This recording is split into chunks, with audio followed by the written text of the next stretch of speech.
Extraordinary web series అండి. ఈటీవీకి ఎంతైతే credibility ఉందో ఆ క్రెడిబిలిటీని ఇంకొక నెక్స్ట్ లెవెల్కి తీసుకువెళ్ళే ఒక వెబ్ సిరీస్ ఇది, అందులో ఎటువంటి సందేహం లేదు. దానికి డైరెక్టరు మా ఆదిత్య చాలా నాకు ఒక అంటే మిస్ అమ్మ తీసినప్పుడు నీలకంఠ గారు ఎలా కనపడ్డాడు, ఆ స్టోరీ చెప్పేటప్పుడు నాకు అలా కనిపించాడు తను. అన్డౌటెడ్లీ నేనే దీంట్లో ఎగ్జాగరేషన్ ఏమి లేదు, చేసినందువల్ల అతనే నాకు నెక్స్ట్ పిక్చర్ ఇయ్యడు, అతనికి ఉంటే ఇస్తాడో లేదో నాకు తెలియదు, అది వేరే విషయం. చాలా బ్రహ్మాండంగా నెరేట్ చేశాడు, ఎవ్రీథింగ్ డీటెయిల్డ్గా చాలా బాగా చేశాడు. డెఫినెట్గా అనుకున్నాను ఈటీవీ విన్ దీనికి ఎంత సపోర్ట్ చేస్తుందో ఏమో అనే విషయం కూడా నేనేం ఆలోచించలేదు. ఎందుకంటే వాళ్ళకి తెలుసు ఈటీవీ ఏదైనా చేస్తే ఒకసారి వన్స్ ఫిక్స్ అయితే ఫిక్స్, ఇంకా దాని గురించి డిస్కషన్ ఉండదు, ఎవరి ఇన్వాల్వ్మెంట్ ఉండదు. అందులో అంతా యంగ్ బ్యాచ్ ఉంది ఇక్కడ. అంటే మీరు నంబర్ అంతా 25 years 26 27 years వాళ్ళే ఉన్నారు. సాయికృష్ణ గారు చూస్తానికి అలా కనపడతాడు కానీ చాలా చిన్నోడు. నా నా నా 50వ సినిమా రిలీజ్ అయినప్పుడు పుట్టాడు అతను, నిజం చెప్తున్నాను నేను. సో చాలా యంగ్ వీళ్ళందరూ కూడా. కాస్త బిర్యానీలు ఇవన్నీ పట్టడం వల్ల కొంచెం అలా ఉన్నారు, కానీ న్యాయంగా అయితే అలా కాదు. ఆయన కూడా చాలా చిన్నవాడు. అందరూ నితిన్ గారు, ఆయనకి ఇంకా పెళ్లి కాలేదు, వాళ్ళ ఎంగేజ్మెంట్. ఏం చెప్తాం వీళ్ళందరికీ. ఇది అక్కడ మహాలక్ష్మి ఉంది, మరి ఏమైందో తెలియదు ఇంకా నాకు. మహాలక్ష్మి కానీ ఆ పక్కన కానీ అందరూ యంగ్. ఎప్పుడు కూడా వాడు గుర్తుపెట్టుకోండి, ఎవరైనా సరే ఇలాంటి యంగ్ బ్యాచ్తో ట్రావెల్ అవ్వండి. యంగ్ బ్యాచ్, నేను 25-30లో ఉన్నప్పుడే నాకు ఒక కెరీర్ ఏర్పడింది. వీళ్ళతో పాటు కనుక ట్రావెల్ అవ్వగలిగితే చిన్న చిన్న దరిద్రాలు ఏమైనా ఉన్నా మనకి నెట్టుకొని వెళ్ళిపోతుంది అది. సో యంగ్ బ్లడ్, నిజంగా చెప్తున్నా, యంగ్ డైరెక్టర్స్ ఇప్పుడు ఎందుకు ఇంత ఇండస్ట్రీ ఇంత ఫ్లరిష్ అవుతుందంటే అదే కారణం. వాళ్ళకుండే తపన, వాళ్ళు చేయాలని ప్రతి దానికి దేనికి కూడా అసలు పోయి అక్కడే పడుకుంటారు, అక్కడే కూర్చుంటారు, ఎక్కడెక్కడ కూర్చుంటారు. వాళ్ళ చూసి మనం కూడా ఏడు అనుకుంటారని మనం కూడా వాళ్ళకంటే ఇంకో కొంచెం మన కిందే కూర్చొని మీరు కూర్చుంటారా అని చెప్పి అంత మంచి కొన్ని అలవాట్లు అట్లా అవుతూ ఉంటాయి చూసినప్పుడు. అంత బాగా ఈ సిరీస్ని. అలాగే మా ప్రొడ్యూసర్ నవీన్ మేడారం ఒక గొప్ప టెక్నీషియన్ అండి, అన్డౌటెడ్లీ. ఆయన రీసెంట్గా ఒక స్క్రిప్ట్ చెప్పారు నాకు. మామూలుగా అంటే ఫ్రెండ్లీగా ఉంటాడు నాతోటి, సినిమాల గురించి ఒక స్క్రిప్ట్ చెప్పాడండి. నేను చెప్తున్నా, రాసి పెట్టుకోండి వాళ్ళ.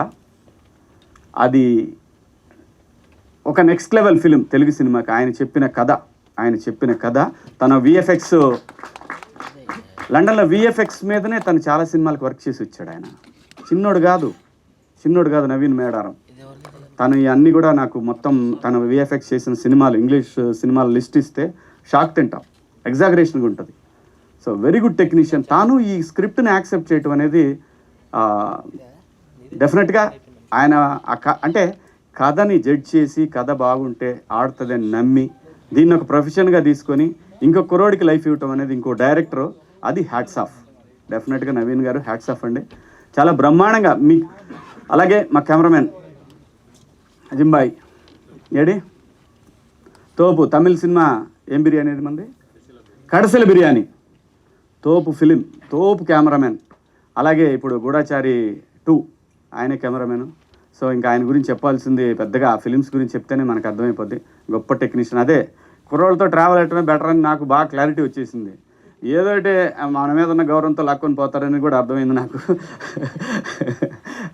అలాగే మన ఈటీవీ మొత్తం టీం అంతా కూడా చాలా బ్రహ్మాండంగా వాళ్ళే కోఆర్డినేట్ చేయడం. జనరల్గా ఏంటంటే క్రియేటివ్ హెడ్ అంటే ఏంటంటే ఆయన ఒక ఆఫీస్లో కూర్చొని ఇదివరకటి రోజుల్లో మంచి చక్కటి బిర్యానీలు తెచ్చుకొని బ్రహ్మాండంగా బాగా మనల్ని జడ్జ్ చేస్తూ మన గురించి తెలియకపోయినా ఆర్టిస్టులు అట్లా ఉండేది. కానీ నితిన్ అలా కాదు.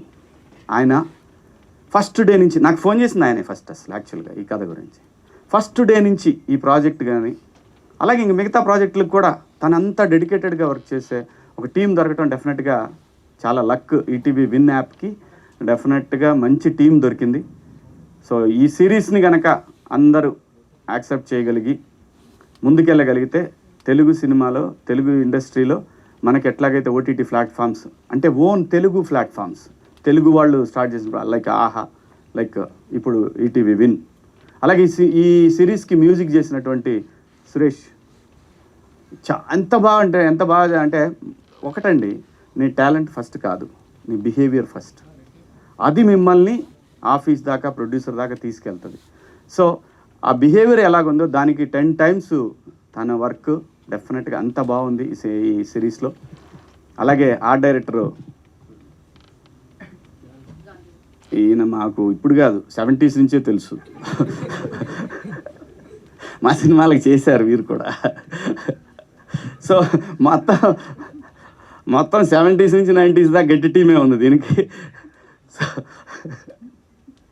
అలాగే వాసుకి మ్యామ్, తను బాలచంద్ర గారి స్కూల్ అండి, ఇంకా మనం ఏం చెప్తాం ఆవిడ గురించి, అందరికీ తెలుసు. తను ఎంత టైమింగ్ అంటే మనం ఎలర్ట్గా లేకపోతే తొక్కేస్తారు, ఆర్టిస్ట్గా, మామూలుగా కాదు, మనుషులుగా. అట్లా ఉంటుంది నిజంగా. అంత ఐఎమ్ సో లక్కీ. ఎందుకంటే బాలచంద్ర గారి స్కూల్ నుంచి వచ్చిన ఆర్టిస్టులు అంటే డెఫినెట్గా ఎక్కడో పాయింట్లో తెలుస్తూ ఉంటుంది. మనం నెక్స్ట్ టైం ఎప్పుడన్నా ఏదన్నా ఒక సీన్ చేసేటప్పుడు ఆ సందర్భంలో అలాంటి రియాక్షన్ ఒకటి అనేది. So thank you ma'am. మంచి నాకు వీళ్ళందరితోటి చాలా గొప్ప ఎక్స్పీరియన్స్. అలాగే మౌళి నేను నిజంగా కూడా ఏం చూడలేదు అబ్బాయి, ఇప్పటికి కూడా నేను చూడలేదు ఏమీ కూడా. తను చాలా పెద్ద యూట్యూబర్ అని విన్నాను నేనేమీ చూడలేదు, కానీ మంచి ఆర్టిస్ట్ అవుతాడు ఈ అబ్బాయి కూడా, అంత బ్రహ్మాండంగా చేశాడు. అలాగే ఇంకా ఈ సినిమాకి హీరో, ఈ సిరీస్కి హీరో రోహన్. రాసుకోండి, నేను చెప్తున్నా ఈ రోజున వాడే హీరో. శేఖర్ ఫ్యామిలీ అయినా కూడా ఆ ఫ్యామిలీలో ప్రతి కుటుంబంలో ఒకడు ఉంటాడండి చిన్నోడు, దొంగనా సన్ను. నా ఇంట్లో మా మరికిగా ఇట్లా దొంగనా సన్ను. నాకు కథ చెప్పినప్పుడు నేను నిజంగా ఆ క్యారెక్టర్కి కనెక్ట్ అయ్యా. ఇక నా కథ ఇది పక్కన పడేయండి. అది ఆయన మీరు లావ్ అవ్వాలి సార్, పెరగాలి సార్ అని ఏముంది, ప్యారడైజ్ బిర్యానీ తింటే 4 రోజులు లావచ్చు, దానికే ఉంది, పెద్ద మ్యాటర్ కాదు అది. ఆడి క్యారెక్టర్కి నేను ఫిదా అయిపోయా, నిజంగా చెప్తున్నా. అంత మంచి క్యారెక్టర్ ఆడు, ఎంత గొప్పగా చేశాడండి. వాడి మీద నాకు అపారమైన గౌరవం, ప్రేమ ఏర్పడిపోయినాయి వాడి మీద. అసలు వీళ్ళందరిని అడిగాను నేను, వాడు వస్తున్నాడా దీనికి రావట్లేదా అని. మంచి ఆర్టిస్ట్ అవుతాడు ఈ అబ్బాయి కూడా. అదే చదువుకోరా ముందు, తర్వాత ఇవన్నీ చదువు చాలా ఇంపార్టెంట్. నేను చెప్తున్న ఆర్టిస్టులు ఎవరికైనా సరే, చైల్డ్ ఆర్టిస్టులైనా లైక్ మోక్ష లాంటి ఆర్టిస్టులైనా, చదువు చాలా ఇంపార్టెంట్, రాసుకోండి. మేమేదో BA చేస్తే ఎవడికి తెలియదు, BAలో ఏముంటే ఎవడికి తెలియదు. సో అలాంటి పరిస్థితుల్లో సస్టైన్ అయ్యటానికి నానా అయ్యి ఇక్కడ దాకా రావడానికి ఇన్ని స్ట్రగుల్. ఇండస్ట్రీకి వచ్చిన తర్వాత 25 ఏళ్ల తర్వాత శివన్న అనే ఇంకో పేరు ఇచ్చారు. సో దానికి చాలా స్ట్రగుల్ ఉంది, చాలా మాటలు ఉన్నాయి, చాలా అవమానాలు ఉంటాయి. ఆ అవమానాలు అనేది ఎవరో చేస్తారని కాదు, మన కర్మే దానికి కారణం. సో ఈ వచ్చే యంగ్ జనరేషన్ ఎవరైనా సరే, నా కోరిక ఒకటి లైఫ్లో, నాకు ఇప్పుడు నేను అమెరికా వెళ్ళినప్పుడు ఎప్పుడు కూడా నాకు అనిపిస్తుంది, అబ్బా ఈ యూనివర్సిటీలో నేను చదవలేకపోయానని ఎంత బాధ ఉంటుందంటే నమ్మరు. నేను ఆ యూనివర్సిటీల వైపు కూడా వెళ్ళను. ఆ రోజంతా నా మైండ్ అంతా బాధపడుతుంది. ఏం లైఫ్ అండి కాలేజ్ లైఫ్, ఏం లైఫ్ అది రాదు. బిగ్ బాస్ హౌస్లో ఉన్నప్పుడు ఏం ఫ్యామిలీ రా, ఫ్యామిలీ మిస్ అవుతున్నారా అని కొట్టుకుంటుంది గుండె. అలా ఆ లైఫ్ చూసినప్పుడు, కాలేజ్ లైఫ్ చూసినప్పుడు అలా కొట్టుకుంటుంది గుండె. సో నేను యంగ్ జనరేషన్కి ఇప్పుడు వచ్చే టాలెంట్కి అందరికీ చెప్పేదంటే, ఫస్ట్ ఫినిష్ చేయండి, కాలేజ్ ఫినిష్ చేయండి, ఆ తర్వాత మీరు సినిమాకి రండి. ఏమైనా చేయొచ్చు, మనకి ఏదైనా దొరికిద్ది, మన లైఫ్లో ఉన్నది ఏది దొరక్కపోదు. ఈ సిరీస్ ఈటీవీ విన్లో January 5th నుంచి టెలికాస్ట్ అవబోతూ ఉంది, విన్ యాప్లో. చాలా బాగుంటుంది. రూపాయికి మావాడు చెప్పిన సెంటర్ ఫ్రెష్ అలా నోరు తెరిస్తే ఎలాగా బయటికి వెళ్ళిపోద్దో అలాగా ₹1 అనేది పెద్ద మ్యాటర్ కాదు. మనం గోల్డ్ టికెట్ 400-500 పెట్టి చూస్తున్నాం, ₹1 పెద్ద మ్యాటర్ కాదు.